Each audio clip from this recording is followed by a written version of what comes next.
Fala galera, tudo bem? Já começou, deixa eu só esperar um pouquinho para entrar ao vivo no YouTube, que sempre tem um delayzinho.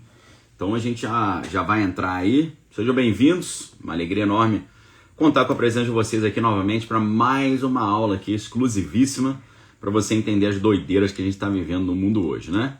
Então vamos lá, já está quase entrando aqui, a gente já começa. Estamos ao vivo, mais uma aula exclusiva aqui para vocês no nosso canal Daniel Lopes. Nosso objetivo aqui sempre é mostrar para você o outro lado da informação que não está sendo mostrado, falar as coisas antes delas acontecerem e te ajudar a se preparar, pessoal. Esse é o nosso projeto e mais uma vez a gente vai trazer esse elemento para vocês hoje, para você poder conhecer a doideira, né, do que está vindo aí para o mundo, né? Então é muito importante você dar o like. Quando você dá o like, a plataforma entende que você está gostando do conteúdo. E também é muito importante você se inscrever no canal, né? É claro que para você comentar tem que se inscrever no canal, beleza? Então, meus amigos, por que eu coloquei o título da aula de hoje, né? O Pepino Grande está chegando. Marco Rubio, secretário de Estado americano, um dos cargos mais poderosos do governo americano, ele deu entrevistas recentes, né, e declarações recentes dizendo que estão vindo mais punições contra o Brasil e estão vindo mais questões também para punir lá todo mundo que fala contra os Estados Unidos, tá? Então a gente vê várias matérias, né? Marco Rubio promete reação dos Estados Unidos à condenação do ex-presidente aqui no Brasil. Estados Unidos anunciam a reação contra o Brasil, né? Chefe da diplomacia americana prevê anunciar nos próximos dias, né, uma punição para o Brasil e tal. E as matérias vão dizendo isso. Então o cara está anunciando que mais alguma coisa está chegando. A gente não sabe exatamente o que vai ser. A gente não sabe se são novas sanções a pessoas no Brasil. A gente não sabe se são sanções a instituições brasileiras. A gente não sabe se é o aumento das tarifas dos Estados Unidos contra o Brasil, que já está num patamar elevadíssimo, o maior de todos, 50% de tarifa, né, em cima dos produtos brasileiros. Algumas pessoas estão dizendo que daqueles 699 produtos brasileiros que ficaram isentos das sanções norte-americanas, como punição ao Brasil, eles retirariam essas sanções, tá? Retirariam essas isenções, e aí uma sanção que na prática estava em torno de 30% devido aos produtos que estavam isentos, e isso chegaria de verdade a 50% ou até aumentando essas tarifas contra o Brasil, né? Eu já disse para vocês que uma das coisas mais preocupantes que os Estados Unidos têm programado contra o Brasil não são nem as sanções ou as tarifas, mas é a investigação da seção 301 do escritório comercial norte-americano, porque isso aí pode trazer punições comerciais ao Brasil que são muito difíceis de reverter e podem trazer gigantescos problemas econômicos para nós, tá? Só que, meus amigos, isso tudo que a gente está vendo, é claro que é uma estratégia dos Estados Unidos tentarem oficialmente proteger os direitos humanos, mas o que está realmente por trás é uma estratégia de controlar a fala e o comportamento a nível global. E aí eu gostaria de te convidar a entender uma coisa. Depois dessa situação muito triste que aconteceu com aquele jovem líder conservador americano, né, o Kirk, lá nos Estados Unidos, além de falar sobre punições ao Brasil, o secretário de Estado Marco Rubio está dizendo que eles não irão oferecer visto nem permitir a entrada nos Estados Unidos de pessoas que falam contrariamente aos Estados Unidos ou que criticam os Estados Unidos. Meus amigos, prestem muita atenção. É muito diferente você fazer uma crítica e você ser um inimigo, tá? Então, você criticar o seu pai é uma coisa, mas isso não o torna inimigo do seu pai. Você chegar para o seu pai e falar: pai, eu não gostei disso que você fez, eu não acho legal. Isso é uma coisa. Outra coisa é você falar: meu objetivo é destruir o meu pai. São coisas completamente diferentes. Da mesma forma com relação a países. Uma pessoa criticar o governo norte-americano, o presidente Donald, o vice-presidente, né, a gestão americana, é uma coisa. O cara ser um inimigo dos Estados Unidos é uma coisa completamente diferente. E é aí que começa a entrar o problema, que as coisas começam a ser confundidas. Nós já vimos matérias, por exemplo, de pessoas que não tiveram permissão para entrar nos Estados Unidos na hora que chegaram no avião, porque o cara tinha um meme do vice-presidente americano. E aí nós vemos que, assim como a situação aqui do caos aqui no Brasil, da polarização, dessa confusão toda ali que a gente está vendo, a polarização política lá nos Estados Unidos também, ela da mesma forma está sendo organizada ou sendo capitalizada, a gente poderia dizer, para avançar o poder estatal sobre o poder social e trazer ali trazer à tona um verdadeiro projeto de controle social e de poder. Eu vou explicar isso tudo em grandes detalhes para vocês.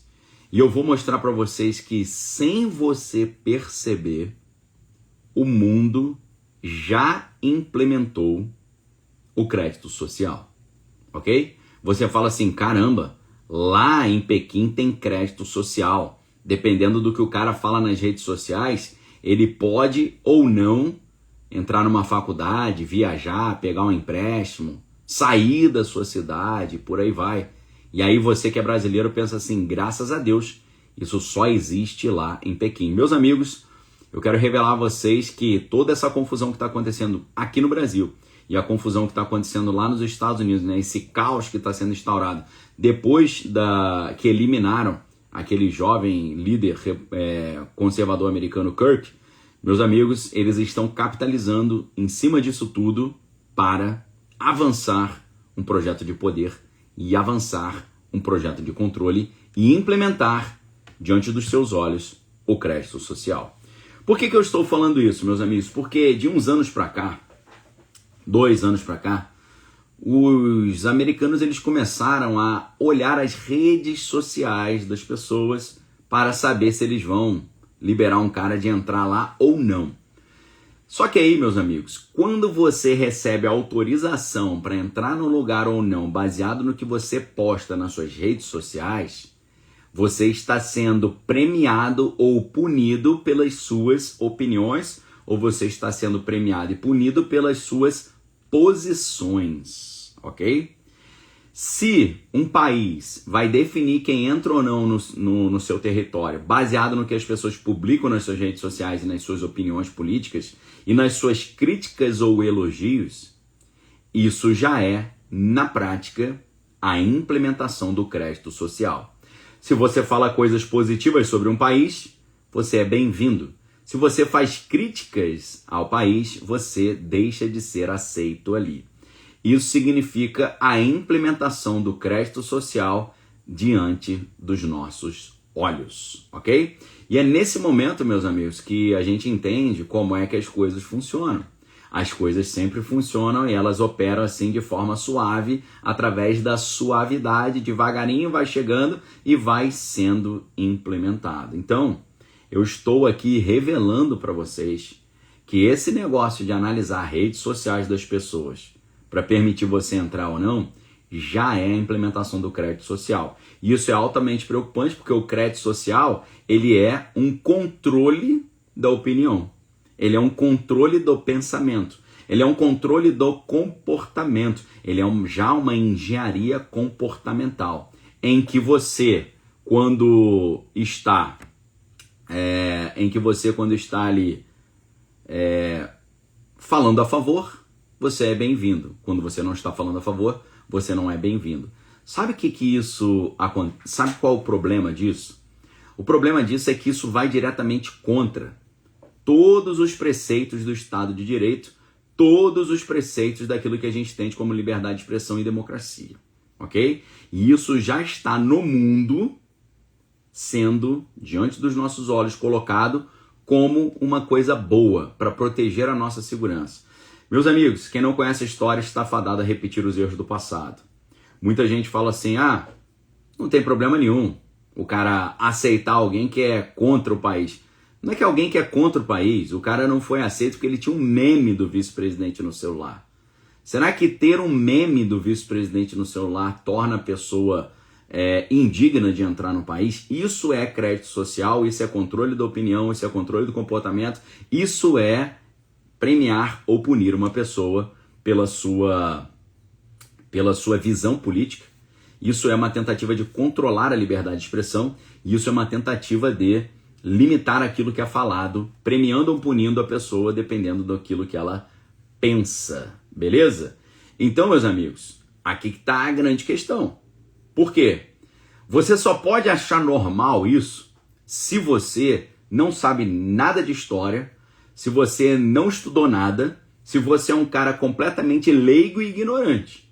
Porque isso aqui, pessoal, é desmoronar todas as conquistas que as populações ocidentais tiveram na limitação do poder estatal diante dos nossos olhos.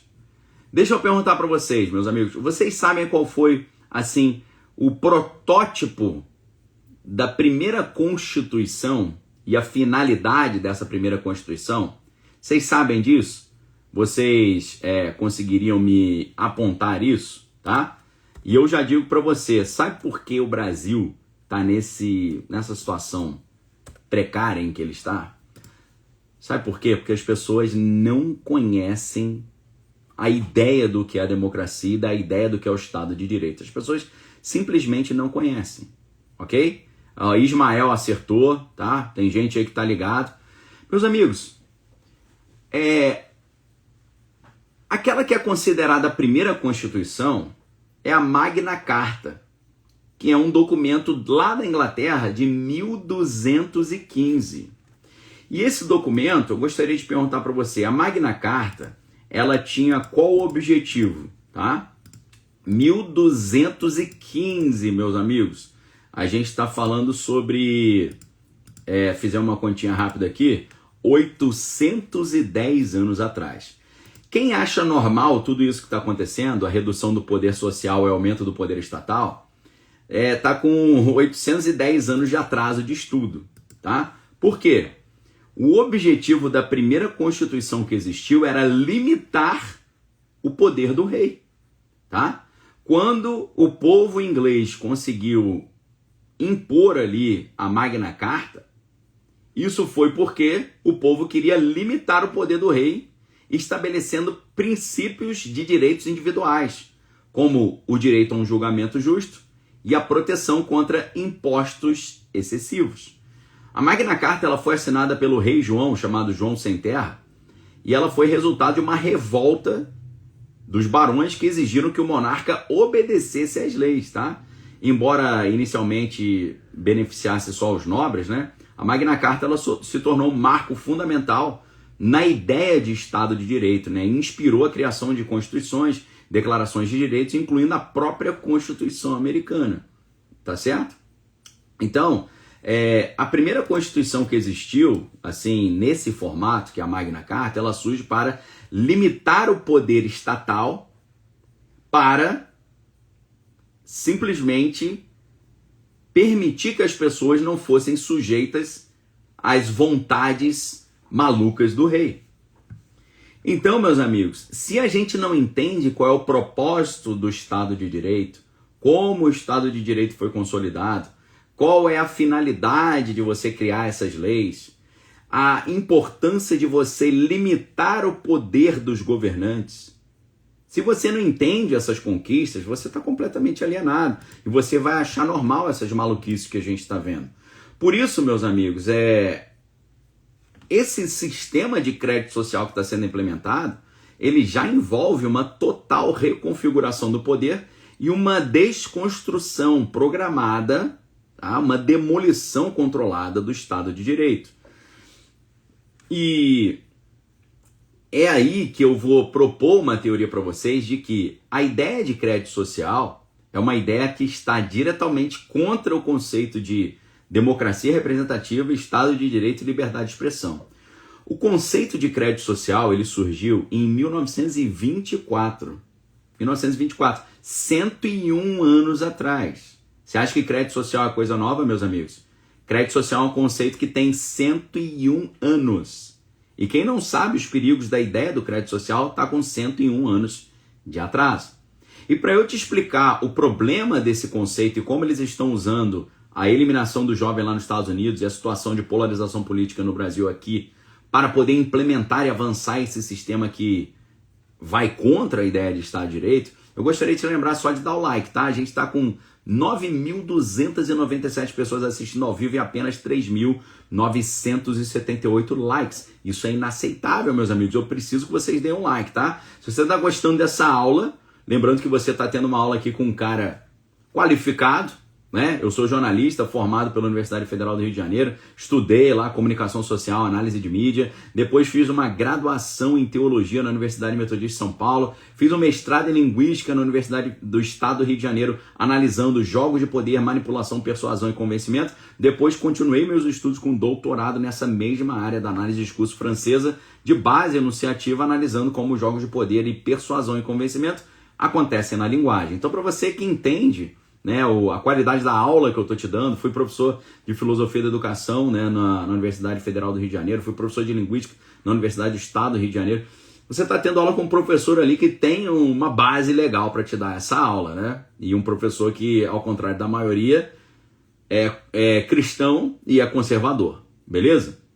Então a única coisa que eu peço é você clicar no like, tá? Para você poder participar aqui da divulgação desse conteúdo, beleza? Então vamos lá.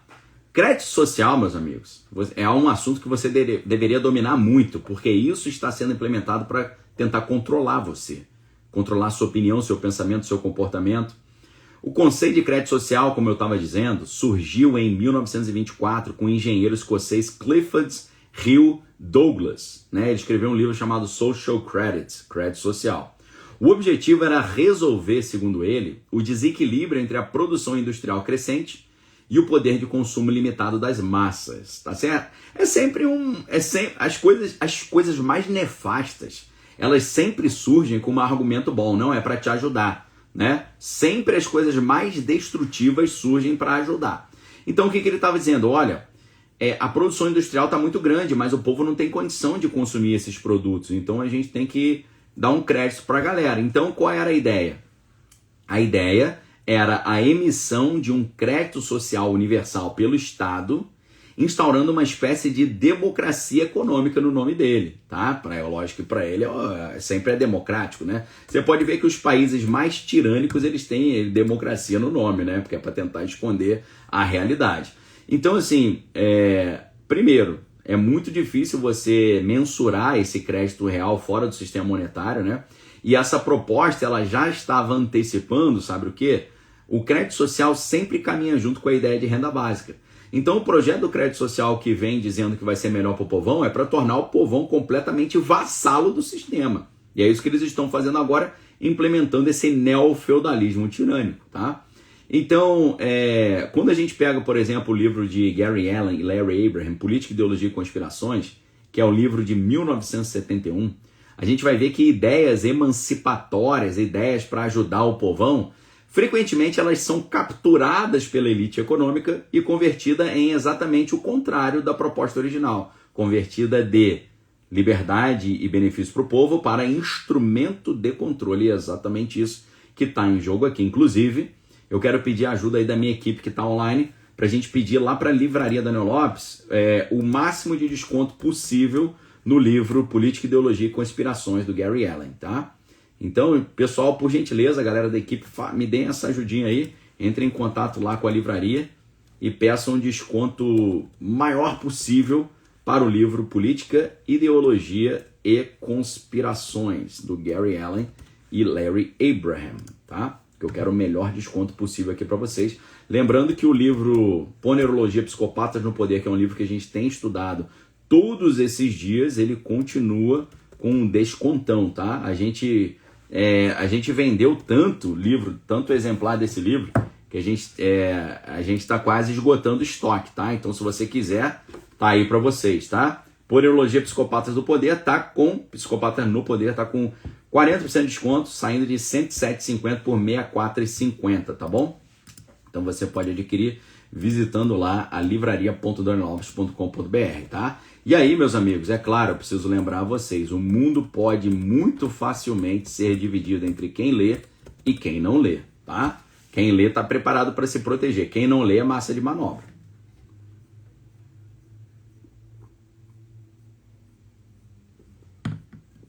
Vamos lá então. Vocês conseguiram entender até aqui?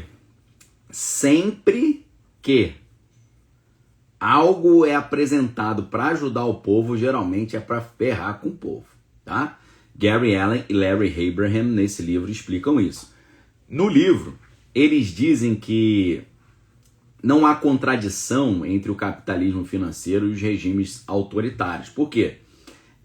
Aqueles mesmos grupos do sistema financeiro internacional que patrocinam a democracia liberal também patrocinam os regimes que querem destruir a democracia liberal. Não é muita loucura isso? Os caras estão sempre financiando os dois lados. Ou seja, então enquanto a proposta do crédito social falava em emancipação, o conceito de crédito social, na verdade, ele, conforme a gente olha ele lá na China, você vê que é um sistema de vigilância comportamental, tá certo? E existem projetos até com nomes interessantes, né? Como Skynet, né? Iniciativa de integração entre Big Data, inteligência artificial, reconhecimento facial, transformando a ideia de crédito social, na verdade, numa arquitetura de controle social em massa. E essa ideia muito antiga, dos anos 20, do crédito social, e lembrando, né? Por que a gente está falando sobre isso? Quando o secretário de Estado americano ele fala, a gente não vai deixar entrar aqui quem critica a gente, isso significa um desmoronamento do Estado de Direito e da liberdade de expressão. Porque você quer obrigar as pessoas a estarem 100% alinhadas com as suas opiniões. Isso é maluquice. Então o que é muito estranho e preocupante é que essa ideia de crédito social também se alinha muito com outro objetivo, outro plano dos anos 30, tá certo? Então, a trajetória da construção do conceito de crédito social, ele dialoga diretamente com o projeto da tecnocracia, que foi fundado em 1933, ok? Em 1933, pelo Howard Scott e o Ken Hubbard. Então esse movimento ele defendia que a política fosse substituída por uma administração técnica baseada em energia controlada por engenheiros especialistas. O que você está vendo ser implementado no mundo agora, nesse exato momento, é a substituição da democracia representativa, quando o povo escolhe os seus representantes, para um sistema de governo ali controlado por pessoas que não foram eleitas pelo povo, mas que o próprio sistema escolheu. E essa ideia é do avô do Elon Musk lá nos anos 30, o Joshua Haldeman, e ele defendia que a política fosse substituída por uma administração técnica, né? E eles se inspiraram, por exemplo, no livro de 1921, The Engineers of the Price System, ou seja, os engenheiros do sistema de preço. Elon Musk tem falado muito sobre dinheiro vai se tornar obsoleto, não vai precisar mais ter dinheiro, porque o sistema de preço vai ficar obsoleto quando a produção, através da robótica e da inteligência artificial, se tornar barata demais e por aí vai, tá certo? Então, eles argumentavam que o cálculo científico deveria prevalecer sobre a vontade do povo. E aí lá no Canadá, o Joshua Haldeman, que é o avô do Musk, ele foi um dos seus principais divulgadores dessa ideia, propondo ali número de identificação permanente para os cidadãos e a substituição do parlamento por conselhos técnicos. Olha que doideira. É exatamente isso que está sendo construído diante dos nossos olhos. Quando você diz que um cara só pode entrar no país se ele não faz nenhuma crítica a esse país, o crédito social já está sendo implementado diante dos nossos olhos. Quando você pune um outro país por certas opiniões, dizendo que está protegendo ali os direitos humanos, na verdade o que você está fazendo é você tentar obrigar um país inteiro a ser 100% alinhado com as suas opiniões, tá? Então, segundo Gary Allen e Larry Abraham, no livro de 1971, olha o atraso que você está em termos de leitura, se você não conhece esse trabalho. Segundo o livro Política, Ideologia e Conspirações, né, que eu acho que o pessoal da minha equipe está falando que já está com o máximo de desconto possível, que é 30%. Então, Política, Ideologia e Conspirações, um livro que mudou minha vida, vai mudar a sua vida e está com 30% de desconto lá na livraria daniellopes.com.br. O link está aí no chat para você. Vou pedir para o pessoal da equipe me ajudar a colocar o link aí também, por gentileza. Então, aproveite e garanta o seu exemplar, tá? Porque está acabando no estoque.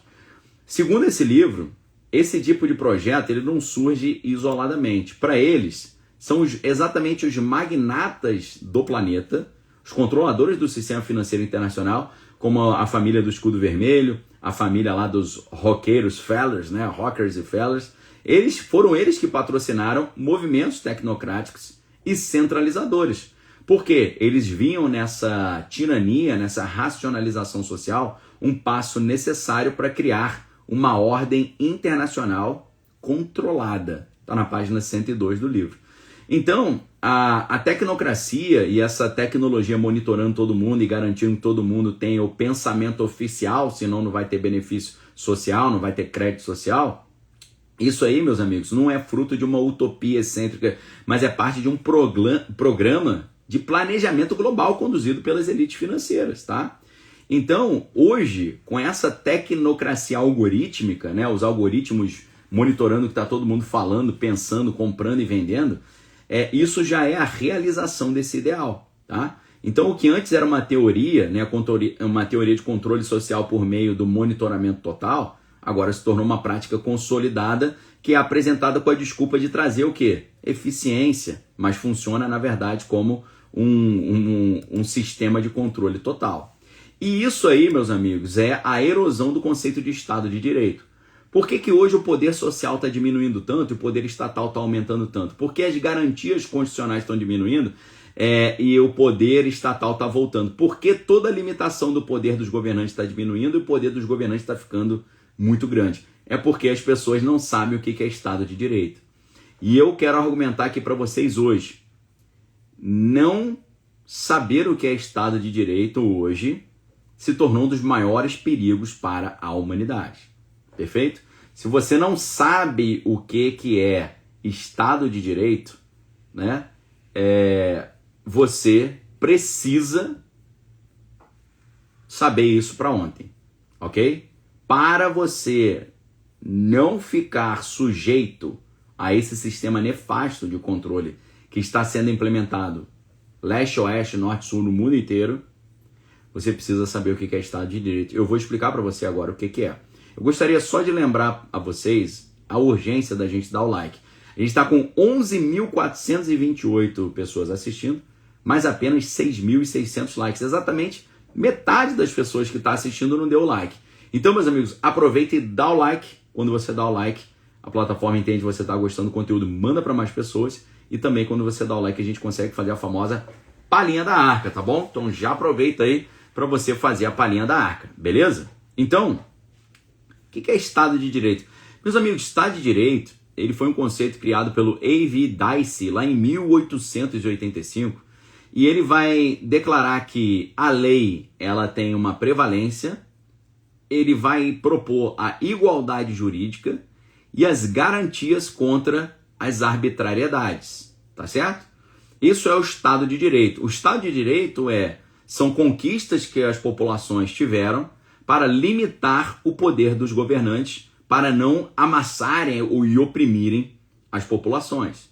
Mas é lógico que como o mundo está caminhando para uma tirania tecnológica, eles precisam ir desmoronando os conceitos do Estado de Direito sem as pessoas perceberem, principalmente capitalizando em cima da ignorância das pessoas com relação ao que é o próprio Estado de Direito. E é lógico que se você reflete profundamente sobre o que significa crédito social, o crédito social mina os princípios do Estado de Direito, da supremacia da lei, da igualdade jurídica e da garantia contra as arbitrariedades dos governantes. Por que o sistema de crédito social ele mina esse direito? Porque ele cria um regime em que os direitos são condicionados a pontuações algorítmicas, ok? Vou repetir para você entender o cerne do que a gente está falando aqui. O sistema de crédito social, ele destrói os princípios do Estado de Direito, porque ele cria um regime em que os direitos são condicionados a pontuações algorítmicas e um comportamento adequado àquilo que o sistema define como correto, como politicamente correto. Ou seja, o Estado de Direito o crédito social é a relativização do direito, do Estado de Direito. Se você é comportado, você tem direito. Se você não é comportado, você não tem direito. Olha que interessante isso. tá certo? Então, prestem muitíssima atenção. Quando você estuda a ideia do Estado de Direito, você vai perceber as ciladas que surgem hoje em dia em nome de coisas boas. Por exemplo, se você pega o importantíssimo filósofo John Locke, o John Locke ele dizia que a função central do Estado é proteger 3 direitos inalienáveis. Prestem muita atenção. A vida, a propriedade e a liberdade. Ok? John Locke, um dos filósofos, não apenas um filósofo da epistemologia, da teoria do conhecimento, né, propunha o empirismo como acesso mais eficiente para o conhecimento, mas o John Locke também, teórico do liberalismo, ele declara que, na sua obra, né, The Two Treatises of Government, 2 tratados sobre o governo, obra de 1689, tá certo? 1689. Vejam só, deixa eu fazer uma pausa aqui, vejam o tamanho da ignorância das pessoas. A gente está falando sobre a Magna Carta de 1215, a gente está falando sobre a obra de John Locke de 1689, a gente está falando do conceito de Estado de Direito lá dos anos 1885, e as pessoas não fazem a mínima ideia do que é isso. E não fazer a mínima ideia do que é isso, a gente cai naquele problema que não conhece a história, está fadada a repetir os erros do passado. Não conhecer nada disso, você acaba normalizando a destruição do Estado de Direito, da ordem social, achando que faz tudo parte de um plano legal para proteger direitos. Só que você sabe, né, que a pessoa que abre mão da sua liberdade em busca de segurança não merece nenhuma e nem a outra, ok? Então, meus amigos, John Locke, ele estabelece um princípio para todos nós nessa obra, 2 tratados sobre o governo. A função principal do Estado é proteger 3 direitos inalienáveis: vida, propriedade e liberdade. É claro que quando Marx ele vai falar contra a propriedade privada, ele está atacando um desses direitos. É claro que quando a Revolução Francesa acha legal separar a cabeça da pessoa do resto do corpo só porque ela tem uma opinião diferente, eles vão atacar o primeiro princípio, que é o princípio da vida. E quando você vê a implementação do crédito social, relativizando os direitos, dizendo que se você é comportado, você tem direito, se você não é comportado, você não tem direito, eles estão atacando diretamente o preceito da liberdade. Ou seja, o mundo hoje, como ele está configurado, ele já perverteu essas 3 funções principais do Estado, que é proteger os 3 direitos inalienáveis: vida, liberdade e propriedade. Você só percebe isso e você só entende isso quando você tem esse conhecimento. Você pode até dizer, Daniel, eu não tinha esse conhecimento, mas agora você tem, porque eu estou trazendo esse conhecimento para você, tá certo? Então, nesse trabalho de 1689, John Locke ele argumenta que os homens, em estado ali de natureza, ou seja, o homem já nasce com esses direitos, o homem nasce livre e ele nasce igual, mas ele nasce vulnerável à insegurança. Se o homem que nasce livre e igual aos demais, porém é vulnerável à insegurança, como é que você supera esse conflito? Como é que você resolve esse problema, né? A humanidade tem direito à liberdade e à igualdade, mas eles têm uma vulnerabilidade devido à insegurança. Então, para superar o problema da insegurança, os homens instituem um governo e os homens instituem um contrato social. Ou seja, o governo é instituído para isso, para garantir os direitos inalienáveis de vida, liberdade e propriedade, tá? Então, isso é estabelecido por meio de um contrato social entre o governante e o povo, cuja legitimidade vai depender justamente da proteção desses direitos. Ou seja, quando o sistema protege esses direitos, ele é legítimo. Quando ele não protege, ele está deixando de cumprir seu papel, tá? Então, a gente não está refletindo se a democracia é perfeita ou se ela é imperfeita. Eu só estou dizendo para você, democracia envolve Estado de Direito. Estado de Direito envolve o Estado proteger a vida, a liberdade e a propriedade. Se o Estado não está protegendo a vida, a propriedade e a liberdade, a democracia não está funcionando e o Estado de Direito também não, tá? Eu só estou comparando o que está na teoria com o que acontece e mostrando como é que isso funciona.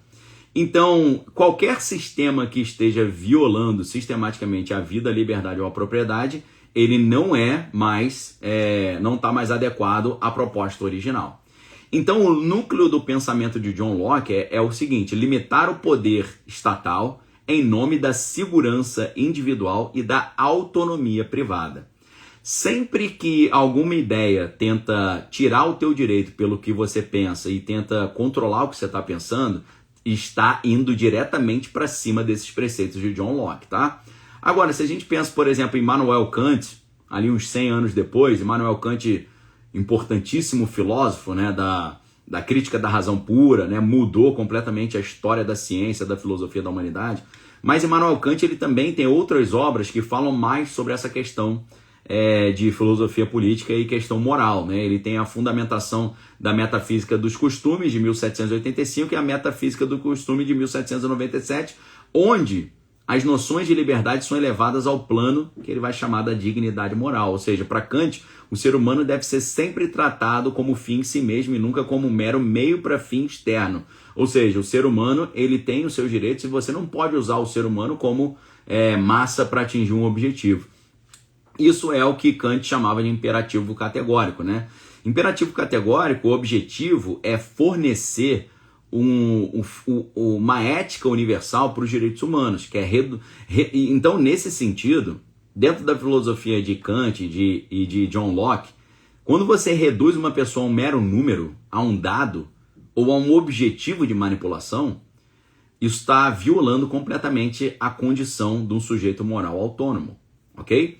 Então, meus amigos, o que a gente vê do crédito social, o crédito social é fundamento, o crédito social ele fere os fundamentos da ideia de Estado de Direito e de democracia, tá? E ele institui aquilo que Michel Foucault chamava de um estado de vigilância total, como em livros lá como Vigiar e Punir, livro de 1975, né? Então, no livro Vigiar e Punir, o Foucault ele pega uma ideia, que é a ideia do panóptico, né, do Jeremy Bentham, e ele adapta isso para o contexto da vigilância. O que significa isso? Existe um sistema de controle implementado em nome das liberdades. Em vez do Estado proteger, o Estado controla, monitora e cerceia e vai acabar tolhindo a opinião das pessoas, né? Gilles Deleuze também tem um livro muito interessante que é o Pós-Scriptum sobre a Sociedade de Controle, e ele vai mostrar para todos nós que a transição para a era digital, que parece trazer para nós mais acesso à informação, acabou facilitando o sistema de controle total. Por quê? Você tem a instauração de um regime de controle contínuo e modulado. Por quê? Diferente do mundo onde não existia a internet, né, e a cibernética e as redes sociais e os smartphones, diferente dessas instituições antigas, o controle contemporâneo ele acontece em redes abertas, através de senha, código, algoritmo. Então, esse sistema de controle agora, ele tem câmera inteligente, cruzamento de dado financeiro, monitoramento de rede social, inteligência artificial, isso tudo compondo ali uma arquitetura invisível que torna a vigilância presente em todos os lugares. Então, nesse modelo, surge o quê? Um controle comportamental que é introjetado no cérebro da pessoa e a pessoa ela começa a censurar a si mesma, ok? Por quê? Vamos supor, para você entrar num país, você não pode criticar o governo desse país. Então você começa a controlar seu próprio comportamento. Poxa, eu não posso falar isso, eu não posso dizer isso, eu não posso pensar isso. Meus amigos, quando você tem medo de pensar uma coisa e quando você tem medo de falar alguma coisa, o Estado de Direito já acabou. Quando você tem receio de falar alguma coisa e não poder entrar num país por causa disso, quando você tem receio de falar uma coisa e poder ser punido pelo que você falou, mesmo que no caso de não ser um crime, né? Isso significa que o Estado de Direito já foi para o espaço. Então, o grande problema que surge do crédito social é a autocensura, tá? E a autocensura é um sistema de adaptação permanente. Por quê? As pessoas estão sempre mudando o que elas pensam e podando a si mesmas e punindo a si mesmas para não perder o crédito da sociedade, tá? A pessoa está sempre limitando a sua conduta. A pessoa está sempre se autocensurando. Ah, eu não posso falar isso. Por que eu falei isso? Ah, dei mole. Para que eu falei isso? Então, meus amigos, a gente está vendo agora um sistema de controle contínuo, tá? Por quê? Porque você mesmo começa a se controlar. Então, o sistema de crédito social, ele já vira um mecanismo ali que traz o controle para dentro da mente da pessoa. Não precisa ter alguém toda hora falando para ela, não fala isso que isso aí não é legal, não fala isso que isso aí não é politicamente correto. A pessoa já vai fazendo isso sobre ela mesma, tá? Então, quando você começa a entender que o crédito social ele já está implementado, você vê que o Estado de Direito já foi para o espaço e você percebe que aquilo que a gente chamava de uma democracia, ela já está completamente comprometida. Aí você fala assim, Daniel, mas graças a Deus, isso só tem lá, crédito social só existe lá na China. Meus amigos, quem te falou essa lorota? Ok? Quem te falou isso? Quando um país, pessoas de um país, só podem entrar no outro país se elas fazem elogios, isso já é o crédito social implementado. Beleza? Então, essa erosão das liberdades não é um acidente, é um plano. Por quê? As mesmas elites financeiras que patrocinaram a criação da União Soviética e da China comunista são justamente essas que estão implementando isso nos Estados Unidos e por aqui também, tá? Então, a gente está vendo o ápice dessa governança centralizada que tenta impedir que as pessoas tenham opiniões que são vistas como perigosas, tá? Isso é muito complicado porque o próprio artigo 19 da Declaração Universal dos Direitos Humanos garante a liberdade de expressão. Só que o sistema de crédito social ele pune postagens críticas, restringindo crédito, viagem, emprego e por aí vai, tá? Então, é muito louco você perceber que um estudo de 2019, ele mostrou que é um estudo do Kostka, que é chamado China's Social Credit System, né, o sistema de crédito social da China. Esse estudo, ele mostra que 80% dos chineses, por exemplo, não percebem um caráter autoritário do sistema, tá? Eles aceitam a censura como responsabilidade social. E é exatamente isso que está implementado diante dos nossos olhos.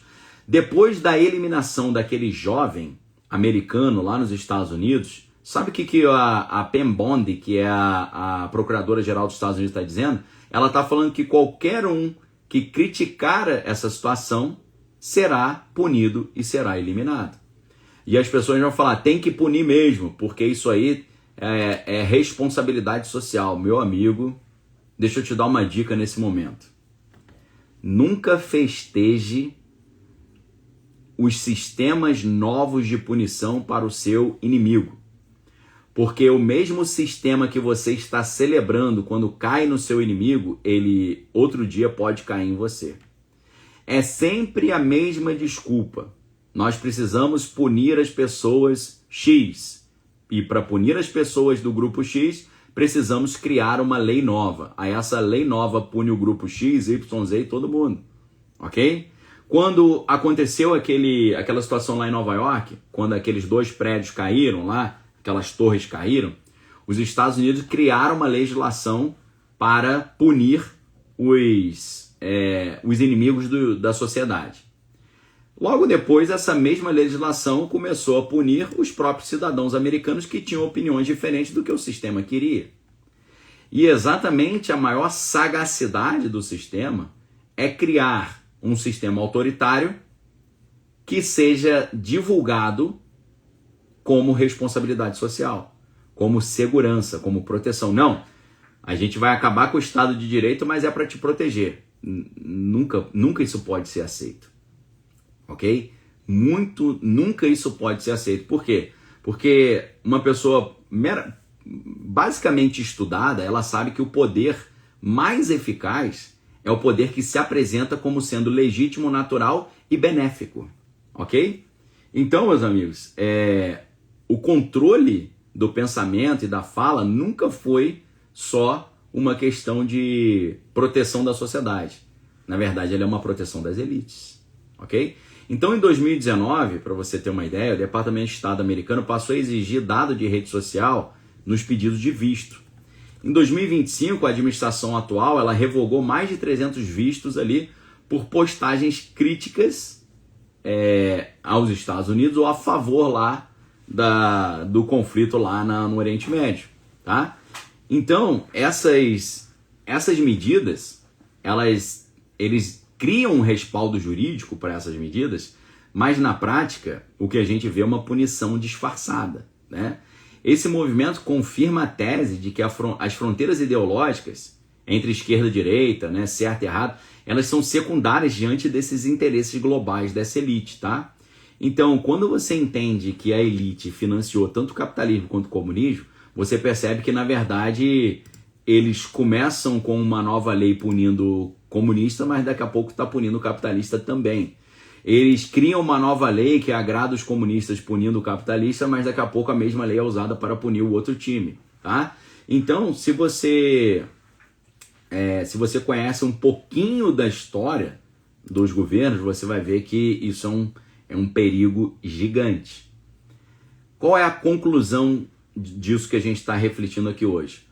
A eliminação do Kirk, do americano, está sendo usado como um motivo, ou está sendo usada como motivo para aumentar o poder estatal, reduzindo o poder social.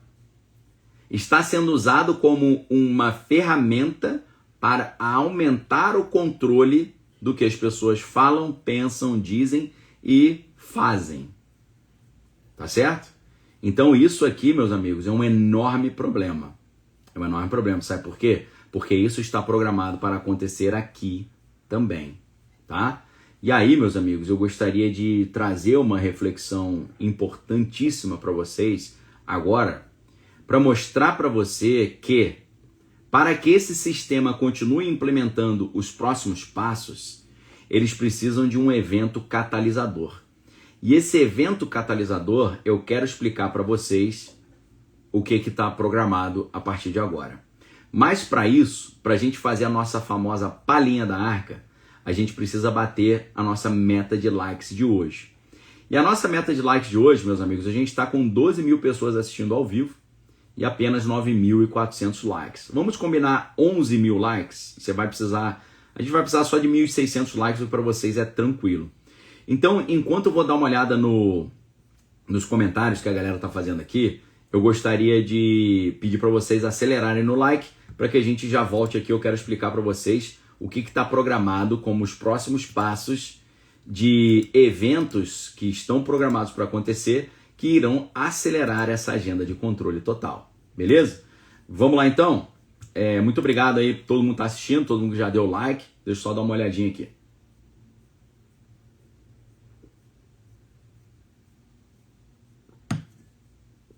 Vamos lá. Enéas Duarte, muito obrigado pelo apoio. Beto Marins, que é nosso amigo aí, nosso aluno antigo, está aí na área também, muito obrigado. Perfil Trust. Professor, tu acha que o crédito social pode estar próximo de ser implantado no Brasil? Já foi implantado, meu amigo. Já está implantado. Dependendo do que a pessoa fala, ela perde alguns benefícios que ela tinha, né, de direitos. Priscila de Paula, muito obrigado pelo apoio. O Paraguai seria um país mais seguro no momento? Se puderes, ore por mim, grato. Priscila, Deus te abençoe em nome de Jesus. Que Deus traga aí consolo e conforto para o seu coração.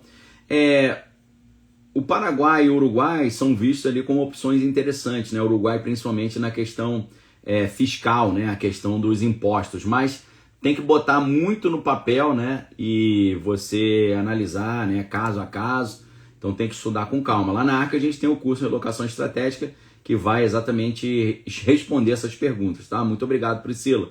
Zemira Fontes, né? Muito obrigado, Zemira. Gabriel Oliveira, professor 1984, Teletela informando o governo, exatamente isso.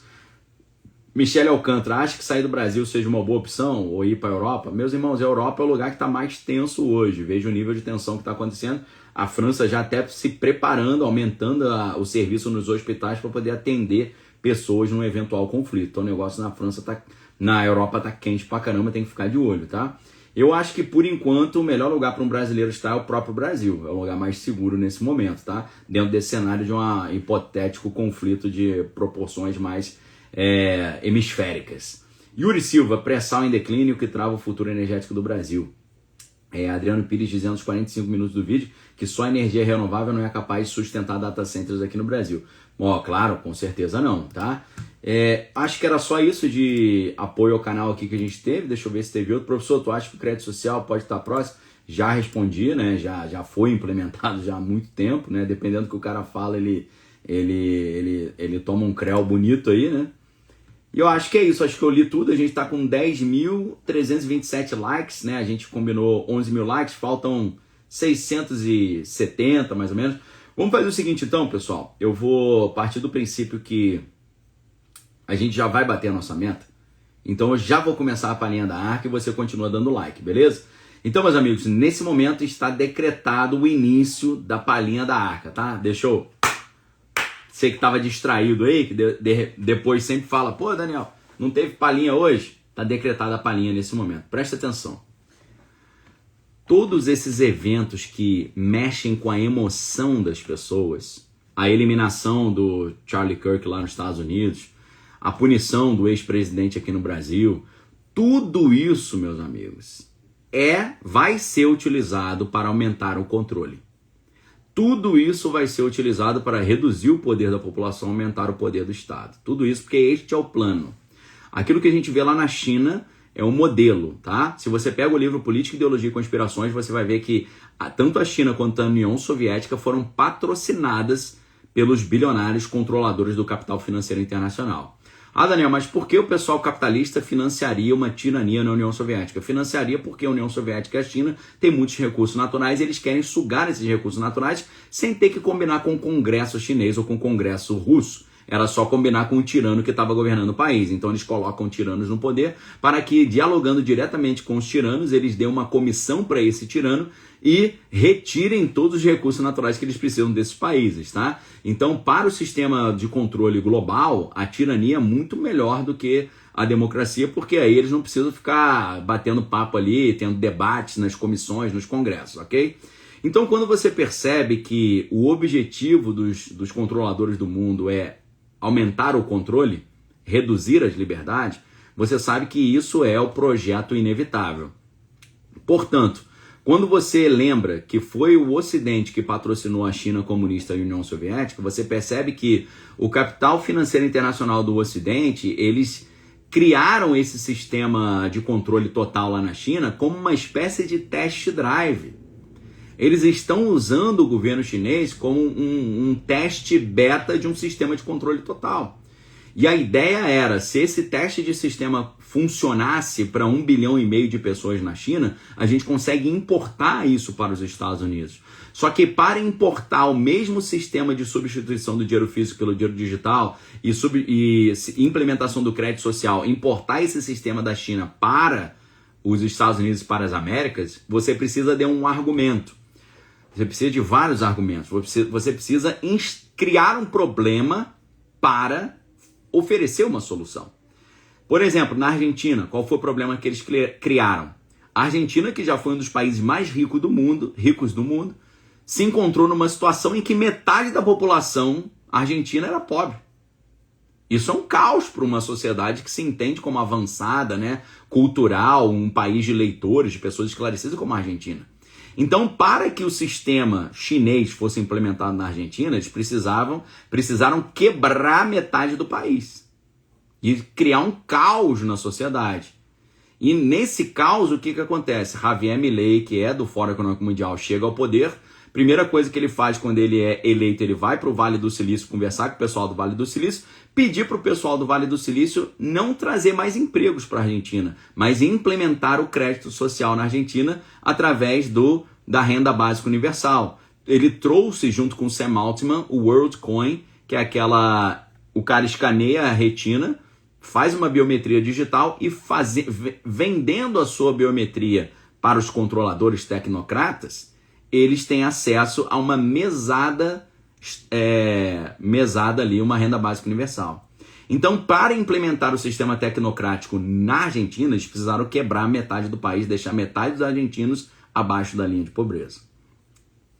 Nos Estados Unidos, para isso ser implementado de forma mais consolidada, a ideia não é acabar com a pobreza, a ideia é eliminar o perigo o perigo das pessoas que entraram nos Estados Unidos sem documento e o perigo dos inimigos dos Estados Unidos externos, que, segundo eles vão te convencer, estão ali preparando um novo 11 do mês 9 de 2001, tá?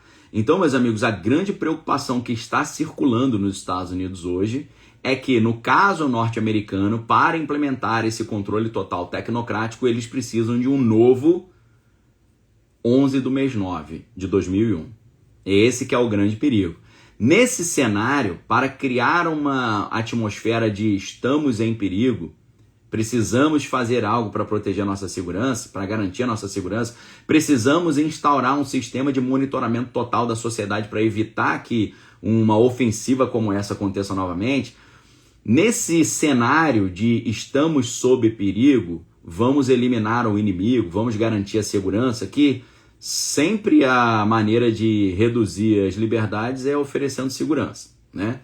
E para você oferecer segurança, tem que faltar segurança. E para faltar segurança, você tem que ter o caos. Essa eliminação do Charlie Kirk, ela já é a instauração disso. Porque, ao contrário do que foi dito logo no início, que a eliminação do Charlie Kirk tinha um componente internacional, a eliminação do Charlie Kirk foi uma questão política. Na verdade, meus amigos, o que eles estão usando existe um grupo dentro dos Estados Unidos, que são os progressistas, que são perigosos porque eliminaram o Charlie Kirk, e existe um grupo fora dos Estados Unidos que quer eliminar pessoas dentro dos Estados Unidos. Então, eles estão construindo nos Estados Unidos agora dois bichos papões. O bicho papão interno dos progressistas e o bicho papão externo dos inimigos dos Estados Unidos.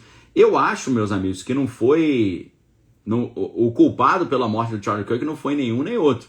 Para mim, Charlie Kirk foi eliminado por agências de inteligência, porque ele, como o maior influenciador de jovens conservadores nos Estados Unidos, ele estava falando coisas e emitindo opiniões e propondo ideias que não estavam indo na linha daquilo que as agências de inteligência queriam.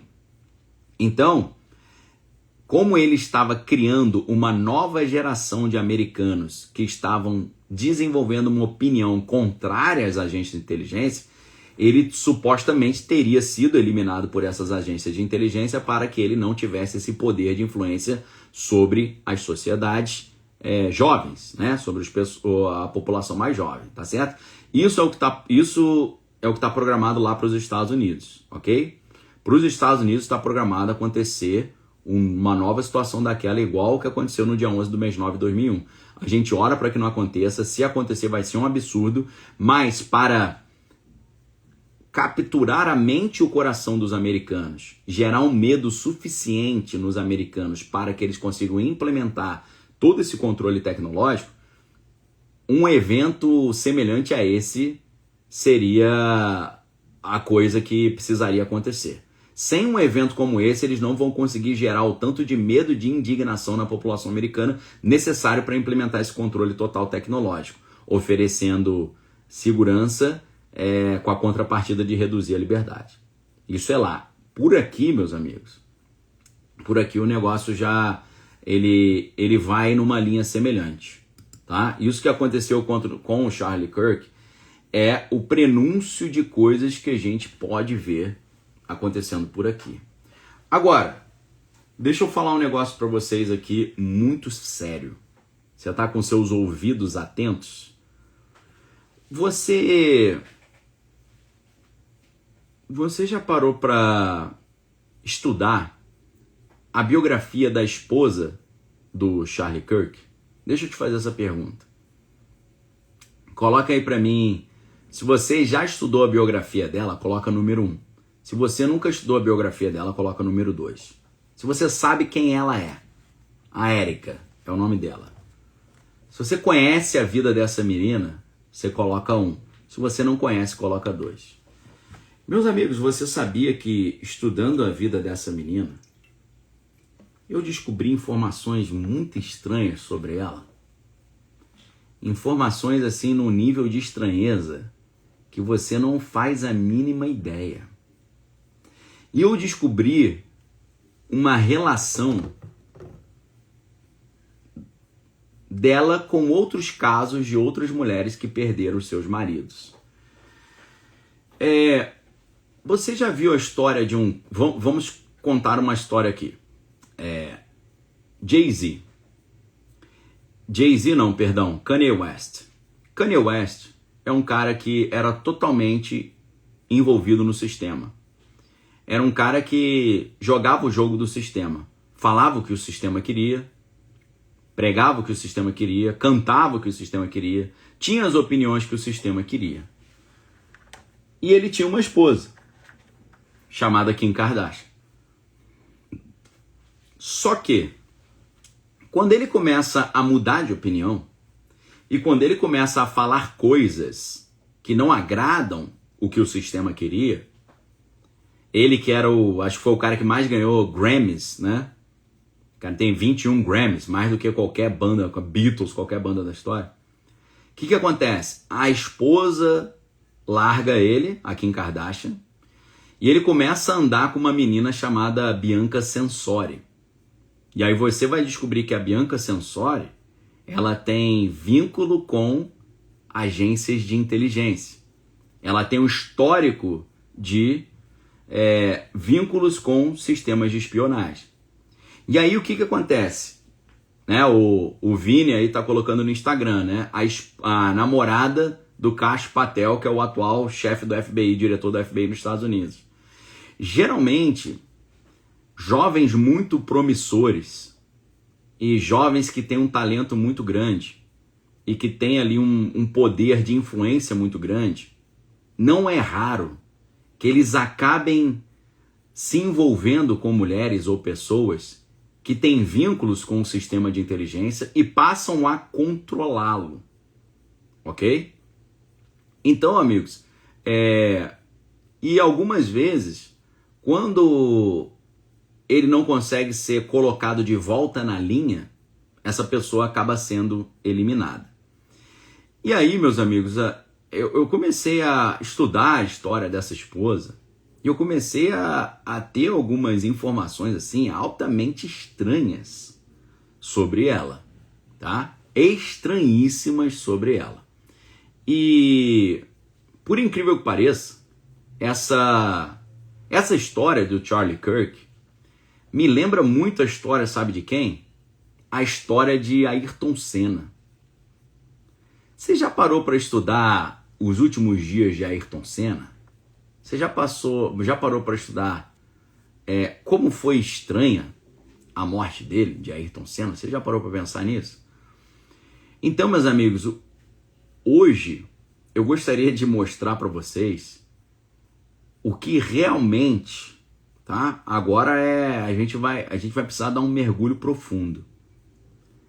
Eu quero te mostrar o que realmente está por trás dessa história toda do Charlie Kirk, tá? De verdade. Meus amigos, você não faz ideia do que está sendo montado. Isso que está sendo montado, isso que aconteceu com Charlie Kirk, é a preparação de algo que está programado ainda para esse mês, que vai acontecer, muito provavelmente, e é algo que está programado para o ano que vem, tá? A eliminação de Charlie Kirk é o primeiro passo de um projeto muito profundo, muito sinistro, muito grotesco, que você não faz a mínima ideia.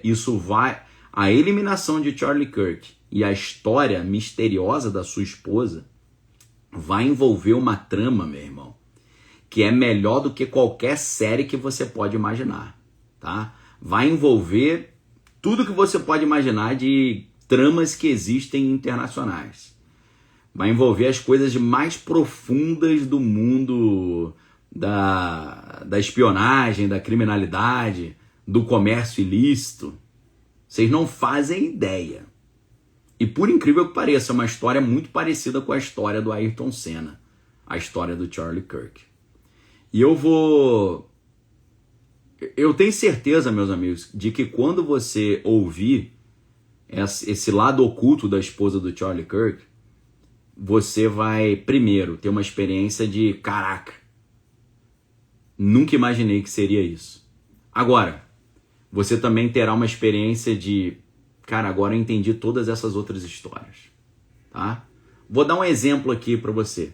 Você já viu a história de um cara que ele era cristão, falava de Deus, aí de repente assim, ele ficou viúvo, aí aparece na vida dele uma pessoa que começa a fazer o cara deixar de ser cristão, começar a falar coisas diferentes, começar a deixar de ser um cristão tradicional e misturar cristianismo com ideias esotéricas.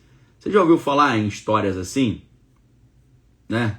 Já ouviu falar em histórias dessa natureza? O cara é cristão, aí ele fica viúvo, aí vem uma outra mulher que casa com ele e de repente ele muda de opinião. Você já ouviu essas histórias? Eu conheço pelo menos 2 histórias recentes assim. 2 histórias. E aí, meus amigos, nesse momento, eu quero que você pense nessas histórias, porque a gente vai mergulhar na história do Charlie Kirk nesse mesmo nível. Você não faz ideia do que está por trás da eliminação do Charlie Kirk e do que está por trás da história obscura da sua esposa e o que está rolando ali e o que está sendo programado. Eu vou explicar quem realmente é a esposa do Charlie Kirk nesse momento e eu vou explicar para você por que ele foi eliminado e qual o plano que está por trás. Para isso, meus amigos, para mergulhar nessa história que é de true crime, uma história inacreditável, de uma trama internacional, eu vou precisar te convidar para vir para a Arca, beleza? Não tem condição nenhuma, condição zero, de eu falar essas coisas abertamente, tá? A Arca, meus amigos, não é um curso online. A Arca é o grupo das pessoas que não querem ser enganadas. É o grupo das pessoas que querem se preparar para o que está por vir. É o grupo das pessoas que querem ter acesso a informações privilegiadas. Beleza? Tem gente pedindo para falar sobre o Ayrton Senna. Meu irmão, não tem condição nenhuma de eu falar a semelhança com o Ayrton Senna do Charlie Kirk aqui. Não tem condição nenhuma, principalmente que aí vai tratar de coisas mais próximas, né? Então, meus amigos, se você quer saber realmente o que está por trás de verdade da eliminação do Charlie Kirk, o plano macabro que está por trás daquilo e o lado sinistro da sua esposa e o que tem a ver Charlie Kirk com Ayrton Senna, eu vou explicar para vocês agora lá na Arca.